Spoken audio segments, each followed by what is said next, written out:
Olá! O centenário de morte de Marcel Proust é uma das efemérides literárias mais importantes de 2022. E o Entre Linhas entra nas celebrações com uma edição especial sobre o escritor francês. Para começar, uma conversa com a ensaísta Leda Tenório da Mota. Autora de livros como Catedral em Obras e Proust, A Violência Sutil do Riso, ela mostra como, sob o universo aristocrático de Em Busca do Tempo Perdido, a obra-prima em 7 volumes de Proust, existe um submundo de perversões.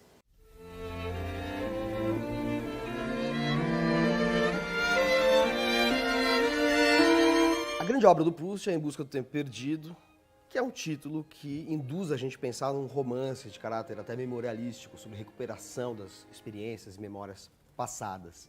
Mas inicialmente ele até pensou em dar o título de As Intermitências do Coração, o que amplia muito o leque de uma obra que é sobre o tempo, mas muito mais, né?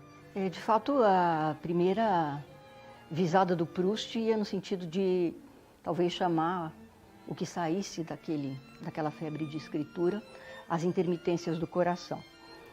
Isso é muito proustiano já, embora o título tenha mudado, nesse sentido que intermitências diz respeito ao que não perdura, a um tempo sobressaltado, o que é o caso, por excelência, do tempo no Proust.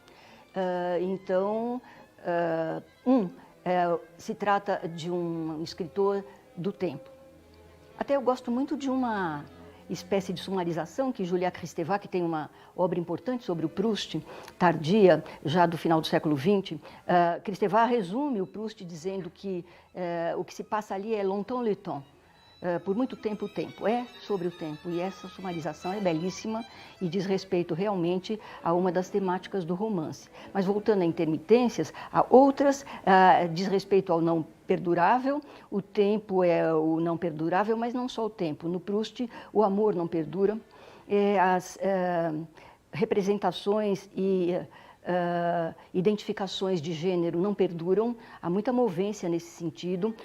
Como o romance trata muito da queda do mundo que sai do final do século XIX e do Império Napoleônico para a Terceira República e, portanto, da via aristocrática para a republicana, ele é muito também sobre o que não perdura na ordem social. Ele é extremamente sobre o que não perdura na ordem social e, nesse sentido, o romance do Proust é sobre a queda de um mundo. Tudo isso é tema do livro e, finalmente, o título Em Busca do Tempo Perdido, de alguma forma, trai essas intenções todas, todos os assuntos que estão lá envolvidos. Mas não se prestarmos atenção no que sugere, já estou citando o meu segundo crítico preferido do Proust, se citarmos e acompanharmos Deleuze, que vai dizer, na minha opinião com razão, que nós tendemos a ler Em Busca do Tempo Perdido como em busca do tempo que ficou lá atrás, do passado, do pretérito, do que não se alcança mais senão pela memória, mas dada também a temática mundana, extremamente expressiva no romance do Proust, o Deleuze nos sugere, mais uma vez eu concordo, que leiamos o tempo perdido como o tempo que se perde nos salões, coisa que o Proust fazia.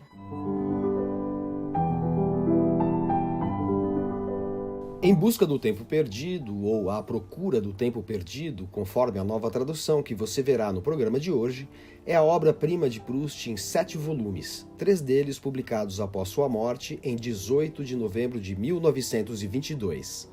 Até então, Proust havia escrito o romance Jean Santeuil, que permaneceu inacabado e também foi publicado póstumamente, e o volume de narrativas Os Prazeres e os Dias, de 1896, além de artigos, textos críticos e traduções. Como indica o título, sua maior obra tem como tema transversal a relação entre escrita e memória.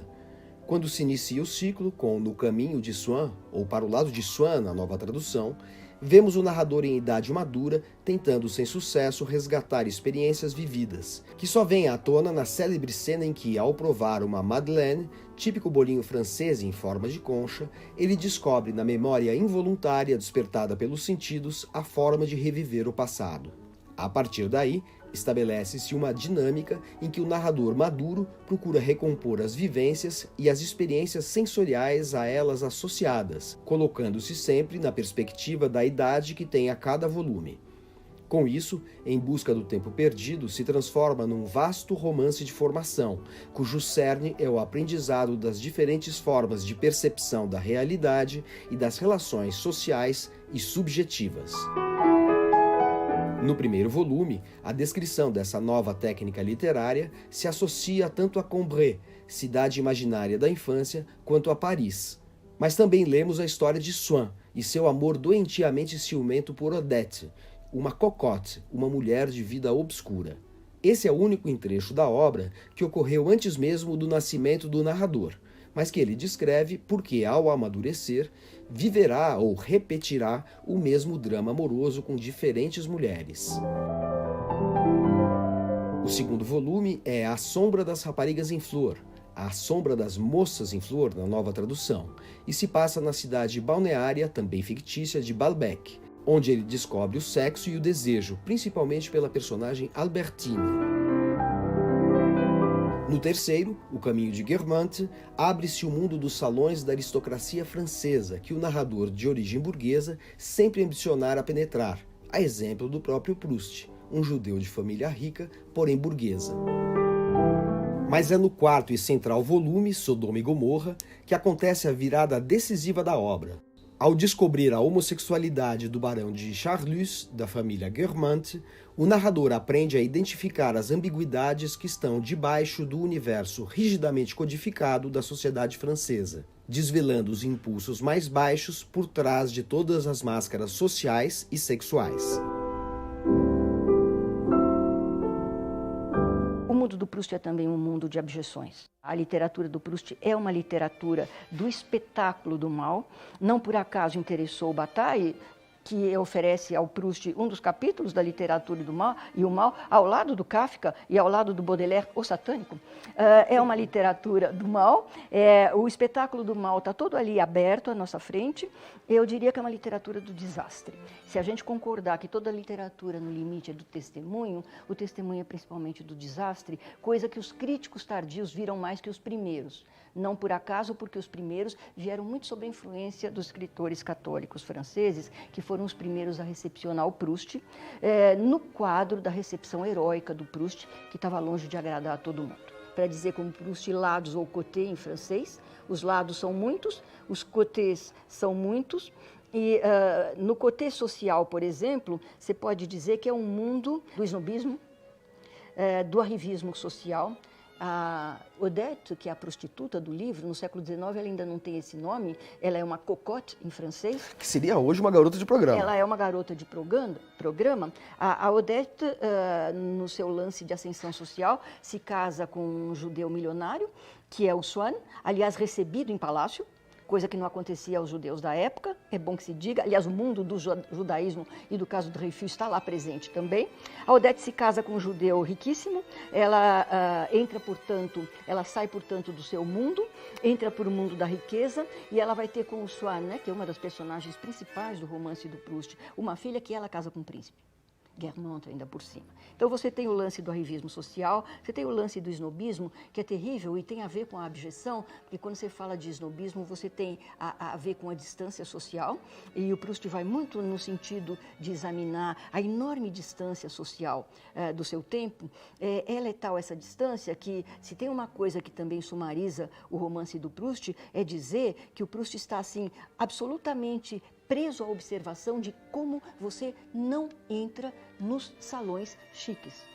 Então vamos dizer que o Proust é um escritor da mascarada mundana por excelência. A hipocrisia, o fingimento. Ele seria, nesse sentido, o moralista do século XVII, à la Rochefoucauld, se não houvesse o abjeto, que não está lá ainda no mundo clássico, o cômico, que não está lá ainda, o pré-Freud, que não está lá ainda, mas é o mundo da mascarada mundana, portanto, da mentira. Esse é o mal social. Esse mal está por toda parte, vamos dizer assim que...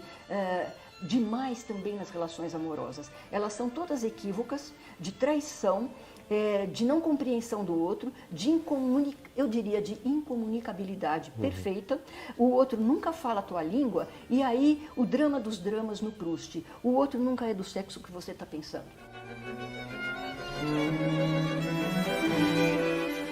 Depois do intervalo, a gente continua nossa conversa com Leda Tenório da Mota. Entrevista também os tradutores da nova edição de Em Busca do Tempo Perdido.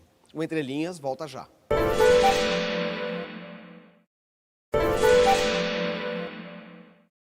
No Brasil, o marco mais importante das celebrações do centenário de morte de Proust é o lançamento de uma nova tradução de sua obra-prima, com o título A Procura do Tempo Perdido. Acabam de sair os 2 primeiros títulos desse romance monumental em 7 volumes. A gente conversou com os responsáveis pela empreitada, Rosa Freire da Aguiar e Mário Sérgio Conte.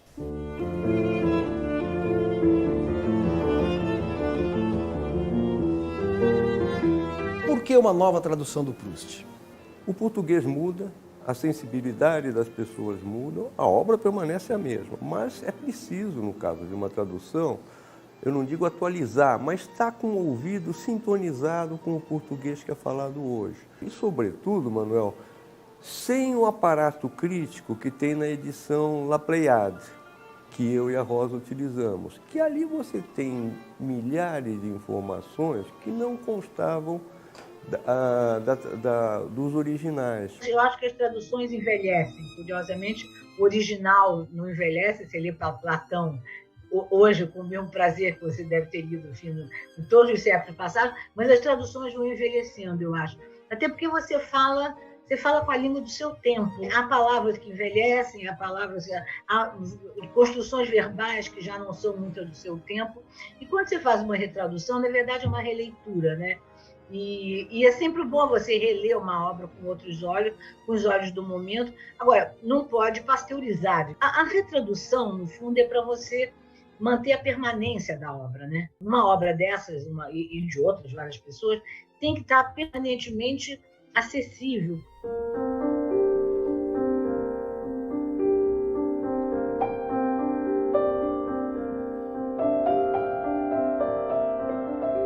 É importante usar essa referência, né, da edição da Pléiade, porque os últimos volumes da obra do Proust foram publicados póstumamente e houve várias incongruências nas primeiras edições, mesmo em francês. A edição francesa, a primeira, saiu com, olha, sem exagero, milhares de erros. Erros de revisão, erros de concordância, grafia, pedaços que vinham para frente e para trás. E isso foi, ao longo dos anos, sendo corrigido pela edição que é considerada canônica, que é da Pléiade.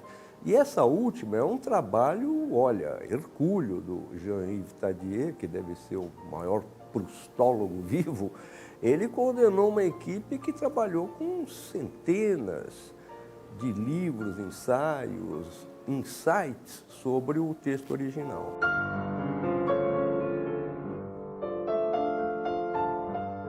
É um projeto que você abraçou, não apenas como tradutor, mas também concebendo um pouco as edições, né? Porque a gente tem uma introdução sua, que é uma explicação de uma síntese, um poder de síntese muito grande, e dá a ideia do que é a obra, efetivamente. Esse narrador ambíguo, né, que fala já na maturidade, mas ao mesmo tempo se coloca do ponto de vista de cada momento do amadurecimento dele, desde criança até a idade adulta. Ou seja, você teve uma preocupação também com os aparatos críticos da edição, né? É um livro que ele é fácil de ler.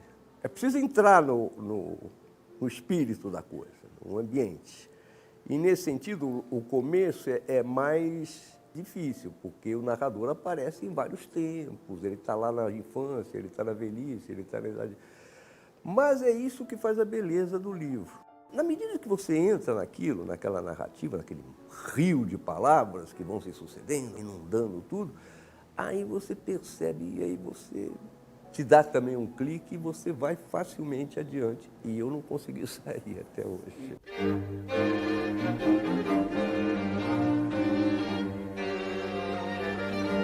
Em Busca do Tempo Perdido, que é o título tradicional das edições anteriores, agora é A Procura do Tempo Perdido. No Caminho de Swan, na sua tradução, é Para o Lado de Swan. A Sombra das Raparigas em Flor, na tradução da Rosa Freire da Aguiar, agora é A Sombra das Moças em Flor. É uma questão de atualizar também ou tem alguma outra questão de precisão, de mais fidelidade interpretativa da própria obra? O título geral, Em Busca do Tempo Perdido, que é a tradução corrente, não está errada, obviamente. Mas aí eu resolvi colocar A Procura do Tempo Perdido. Por quê? Porque no original, a La Recherche du Temps Perdu, recherche é uma palavra mais nova e tem um aspecto mais material. Tanto que recherche científique se traduz por pesquisa científica, tem um lado pesquisa. Enquanto que busca pode ter uma conotação mais espiritual, mais mística. Em francês seria quête. Em francês seria quête, a busca do Santo Graal, a demanda do Santo Graal, que é o cálice lá que os cavaleiros da Tábua Redonda procuram. Então, eu achei mais apropriado traduzir por A Procura do Tempo Perdido. Eu achei que é uma boa solução. Agora, eu sei que mexe muito com as pessoas você trocar um título de livro, né? Eu fiz alguns posts para redes sociais, tinha muito comentário dizendo, mas por que trocar Em Busca? A gente já está tão habituado. É verdade. Mas, enfim, eu acho que era uma marca também dessa outra tradução.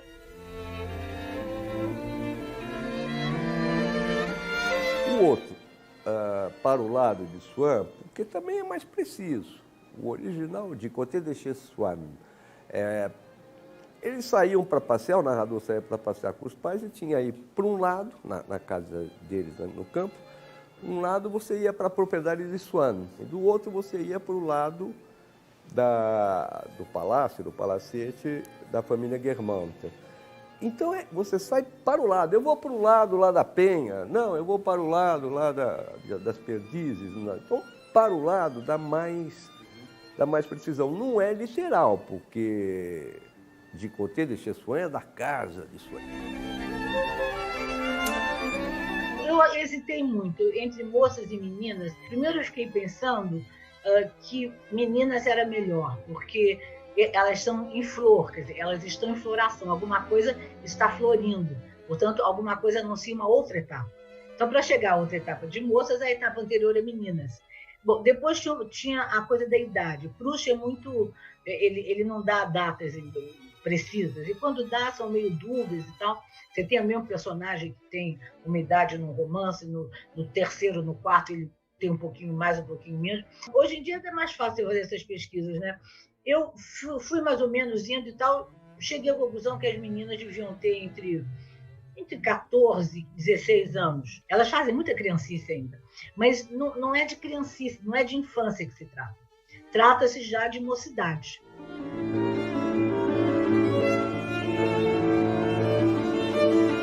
O que você considera a maior dificuldade, o maior desafio para traduzir o Proust?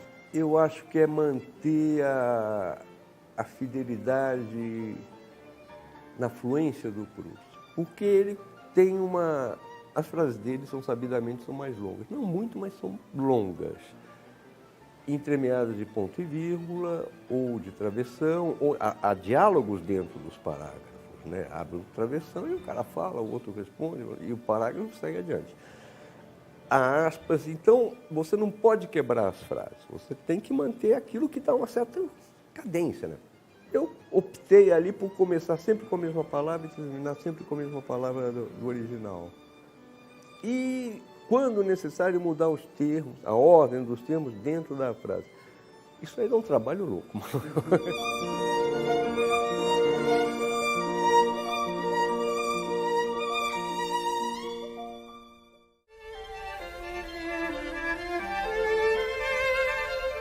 A partir dos últimos 3 volumes de Em Busca do Tempo Perdido, predomina na narrativa proustiana a sondagem do mundo interior, sem prejuízo da representação do panorama social da França da virada do século XIX para o século XX, em especial o escandaloso caso Dreyfus, quando um capitão judeu foi acusado fraudulentamente de vender segredos militares franceses aos alemães, expondo as divisões ideológicas entre monarquistas e republicanos, conservadores católicos e progressistas laicos. Ao desconstruir as máscaras sociais em Sodoma e Gomorra, o narrador se torna obsessivamente atento às contradições de seu amor por Albertine, tema predominante em A Prisioneira e A Fugitiva. Albertine é uma jovem cuja sexualidade ambígua faz com que ele identifique em todas as relações uma dinâmica de idealização seguida de decepção e recomeço do movimento, dinâmica na qual o narrador se vê preso e reproduz a própria dinâmica repetitiva do desejo, captada pela escrita ondulante de Proust, em que se sobrepõem camadas de tempo e de percepções, fazendo contraponto às teorias psicanalíticas de Freud, autor que Proust provavelmente nunca leu. Ao final do 7º volume, O Tempo Redescoberto, várias personagens dos volumes anteriores reaparecem imersas numa decadência que tem como fundo a devastação da Primeira Guerra Mundial. Em contraste com esse mundo moribundo, porém, o narrador encontra nos lugares afetivos e no esforço de reviver o vivido uma plenitude que, para além dos momentos de êxtase proporcionados pela escrita de Proust, revelam ao leitor como a própria literatura é uma forma de reunir, pela imaginação, aquilo que estava disperso no espaço e perdido no tempo, numa redenção da realidade diante de seu inexorável destino de morte. E agora a gente continua a nossa conversa com Leda Tenório da Mota, que fala sobre as cidades imaginárias e os artistas fictícios que habitam o mundo de Em Busca do Tempo Perdido.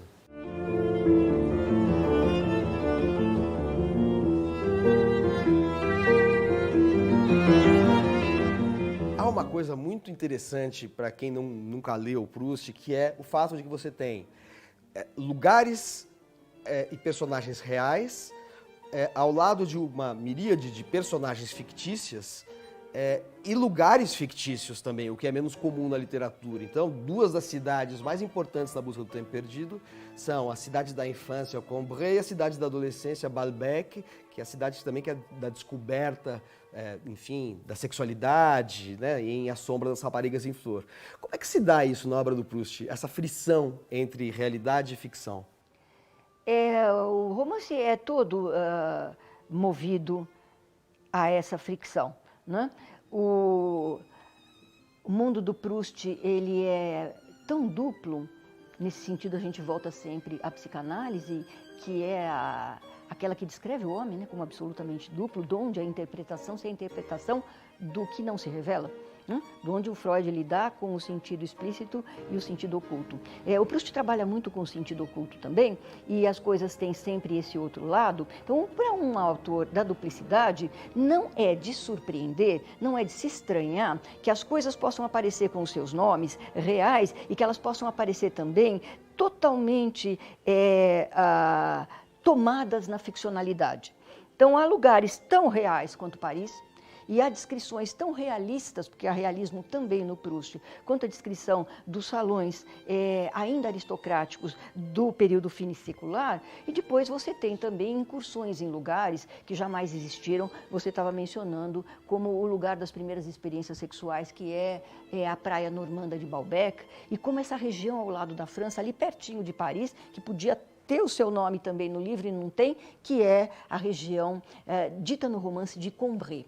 Ora, essa região, o que é fantástico, ela acaba com o passar do tempo, assumindo o nome também da ficção, e hoje na França a gente visita Combray, olha só a duplicidade proustiana influenciando o mundo real. A gente visita uma cidade que ao mesmo tempo se chama Illiers, seu verdadeiro nome, traço Combray, o nome que recebe no Proust. Isso é duplicidade proustiana. E vamos dizer isso mais do que duplicidade proustiana, isso é o fundo realmente do poço da ambiguidade no Proust. Proust também criou 3 personagens de artistas, que são personagens fictícios, mas que, de certa maneira, encarnam um pouco os ideais estéticos dele, que são o Bergotte, que é um escritor, o Elstir, que é um pintor, e o Vinteuil, que é um compositor. O que significam essas criações que a gente pode quase que testemunhar a obra delas? Ele descreve quadros do Elstir e a gente vê os quadros que não existem. A gente ouve a sonata do Vinteuil, que não existe. Qual é o significado que isso tem do ponto de vista estético e dentro da obra do Proust? Está criticamente estabelecido que isso tem a ver com um dos lados, côté, lado, a palavra recorrente no Proust, tem a ver com um dos lados do romance do Proust, que é o lado das artes. Então, é um romance também sobre as artes, como é um romance sobre a sociedade, sobre a queda de um mundo social, é um romance sobre os males do amor, o amor entendido como mal, é um romance sobre os ricos e os pobres, sobre os príncipes e a criadagem, todos têm vida psicológica no Proust, são os muitos lados. Dentre esses muitos lados, a gente tem o lado das artes e esses artistas modelo ou artistas metáfora que você mencionou. O que é interessante é que, então, de um lado é isso, está criticamente estabelecido, é o lado artes do mundo Proust. Afinal, não há só abjeção no Proust, existe uma busca do entendimento da experiência humana pela via dos grandes artistas, existe mesmo. O fato é que nem por isso nós podemos sossegar e dizer pelo menos o mundo das artes está lá posto e ele funciona. Na verdade, tanto quanto refere à questão das artes, como caminhos para a sua compreensão do mundo e, portanto, para o seu romance, o Proust refere expedientes mais baixos e vai dizer, eu também quero, além de escrever um romance como uma catedral, além de escrever um romance que fosse como uma pintura de Elstir, além de escrever um romance que tivesse a musicalidade do músico tal, a personagem Vinteuil, ele vai te dizer, inopinadamente, eu gostaria muito de escrever um romance como um bom prato de carne feito pela empregada Françoise. Então, ali a metáfora é baixa, mundo do cômico proustiano, a metáfora da cozinheira. Existe a metáfora da costureira também. Ele vai te dizer, a horas tantas, que ele gostaria de construir um romance bem talhado e bem cortado, como um vestido bem cortado. São os expedientes baixos, donde a violência sutil do riso.